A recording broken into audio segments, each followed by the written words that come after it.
Allah Subhanahu wa taala mengatakan, "Qul inna salati wa nusuki wa mahyaya wa mamati lillahi rabbil alamin." Katakanlah bahwasanya penyembelihanku, salatku, bahkan hidup dan matiku sejatinya semua harus menjadi lillahi ta'ala, harus menjadi untuk Allah Subhanahu wa ta'ala, harus menjadi pahala. Bahkan hidup dan mati kita, semua aktivitas kita harusnya menjadi bagian dari ibadah kita kepada Allah Subhanahu wa ta'ala.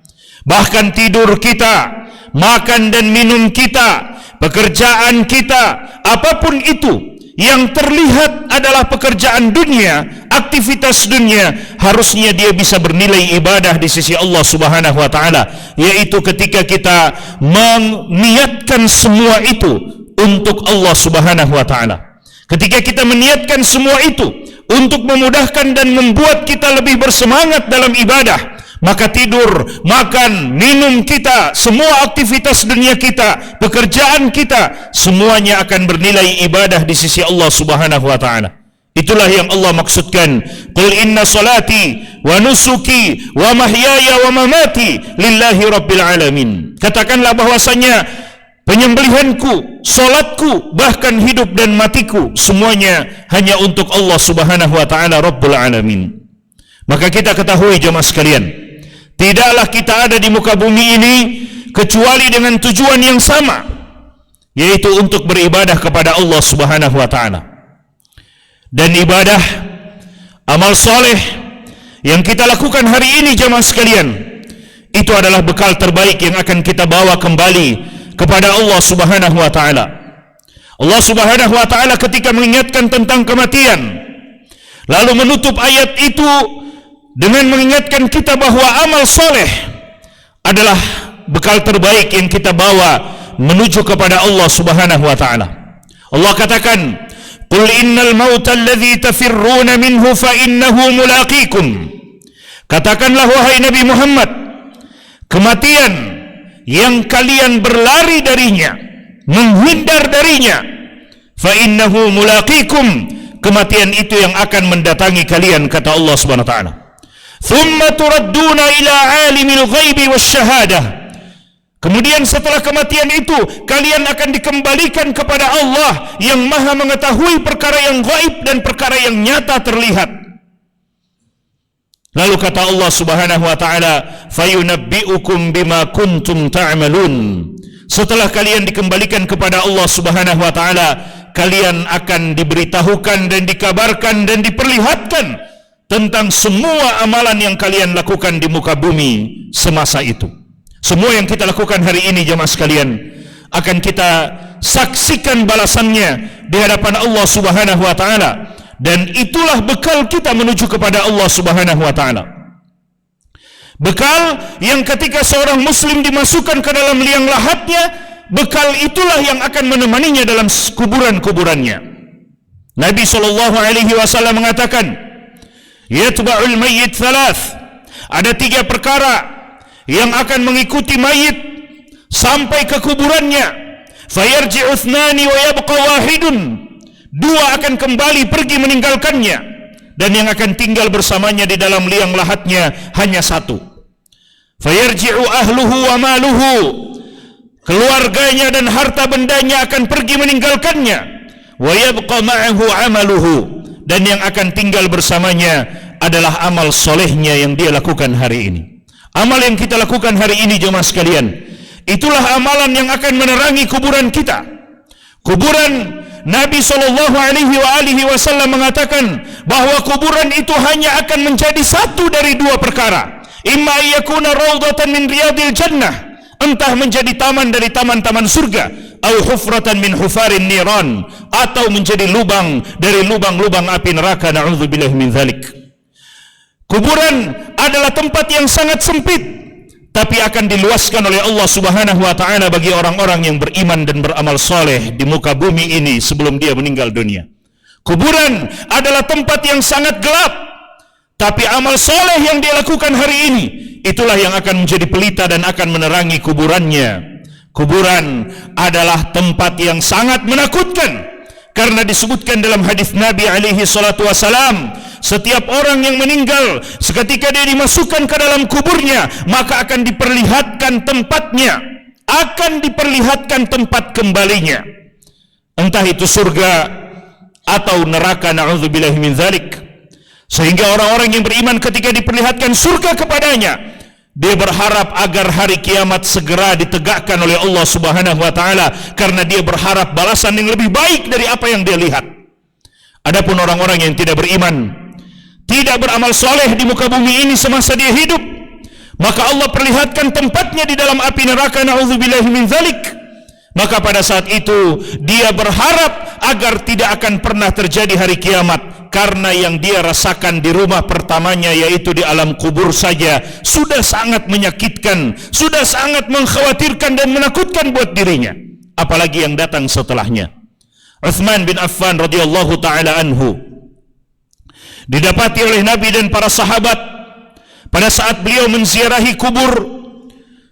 Beliau menangis dengan tangisan yang luar biasa, sampai-sampai membasahi janggut beliau. Lalu para sahabat bertanya kepada Utsman bin Affan, disebutkan kepadamu wahai Utsman tentang surga dan neraka, tapi engkau menangis tidak seperti tangisanmu pada saat engkau berada di sisi kuburan. Ada apa wahai Utsman? Tangisanmu pada saat engkau berada di sisi kuburan mengalahkan tangisanmu pada saat disebutkan surga dan neraka. Maka Utsman bin Affan radhiyallahu taala anhu mengatakan, karena aku mendengar Nabi sallallahu alaihi wasallam bersabda, al-maqabir awwalu manazilil akhirah.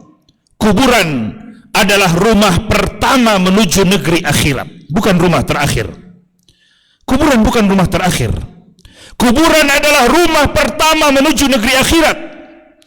Lalu beliau katakan, Nabi sampaikan, barang siapa yang mendapatkan kemudahan di dalam kuburannya, fama ba'dahu aisaru minhu, maka yang setelahnya akan lebih mudah lagi.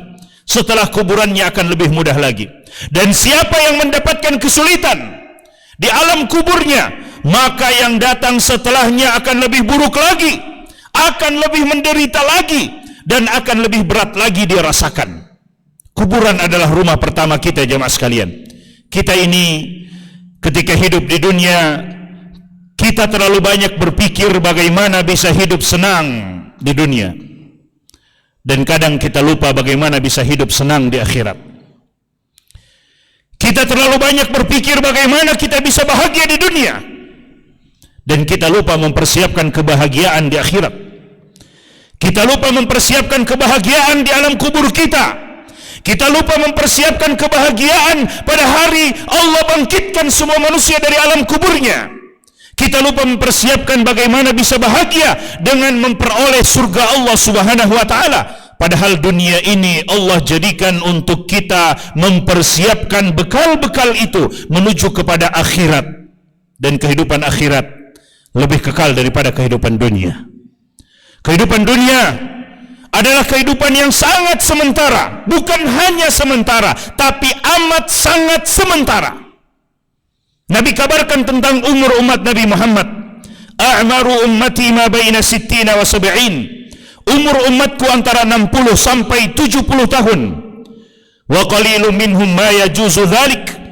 Dan sangat sedikit di antara mereka yang lewat daripada itu. Sementara. Tapi kehidupan akhirat, mulai dari kehidupan alam kubur saja. Lihat bagaimana para sahabat sudah 1400 tahun mereka di dalam kubur mereka, tapi mereka mendapatkan kenikmatan di alam kubur mereka.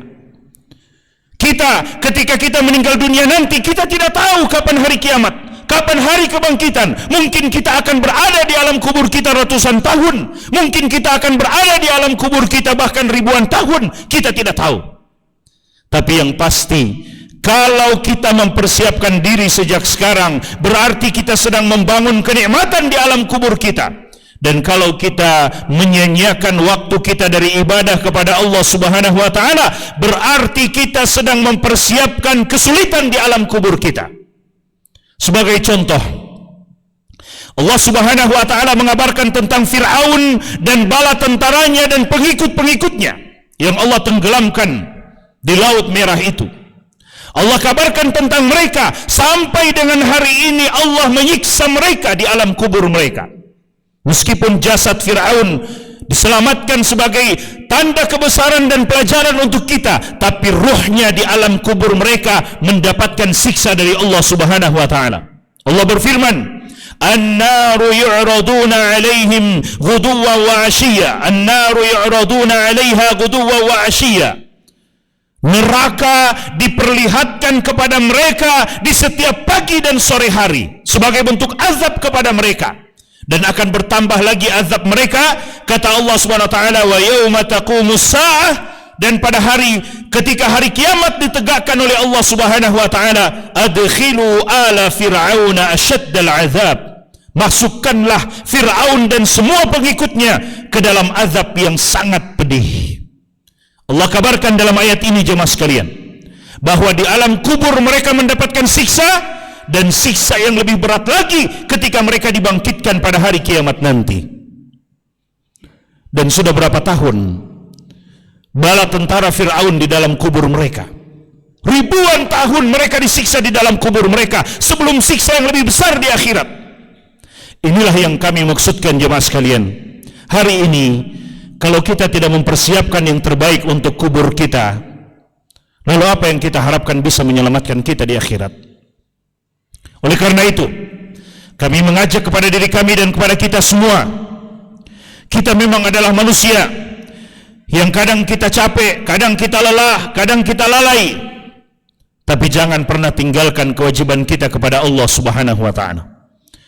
Kewajiban salat kita, kewajiban zakat kita kalau sudah sampai pada waktu kewajibnya, kewajiban untuk berpuasa di bulan suci Ramadan, dan kewajiban-kewajiban yang lainnya jangan pernah kita tinggalkan. Jika kita belum mampu untuk melaksanakan perkara-perkara yang sunnah, maka jangan pernah tinggalkan apa-apa yang Allah wajibkan kepada kita. Karena pertanggungjawaban di hadapan Allah sangat berat. Pertanggungjawaban di hadapan Allah sangat berat. Dan siksa Allah tidak ada satupun manusia yang mampu untuk menanggungnya. Barakallahu li wa lakum fil Qur'anil azim. ونفعني وإياكم بما فيه من الآيات وذكر الحكيم.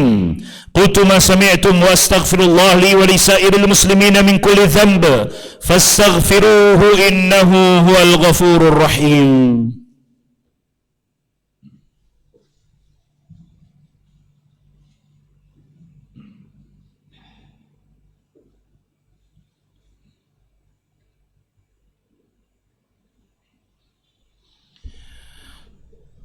الحمد لله على إحسانه والشكر له على توفيقه وامتنانه وأشهد أن لا إله إلا الله تعظيما لشأنه وأشهد أن محمدا عبده ورسوله والداعي إلى رضوانه صلوات ربي عليه وعلى آله وإخوانه. Jemaah Jumat rahimakumullah, dalam kehidupan ini kita tidak pernah tahu siapa yang duluan dan siapa yang diakhirkan oleh Allah Subhanahu wa taala untuk kembali ke kampung awalnya, yaitu kampung akhirat. Kita tidak pernah tahu jemaah sekalian.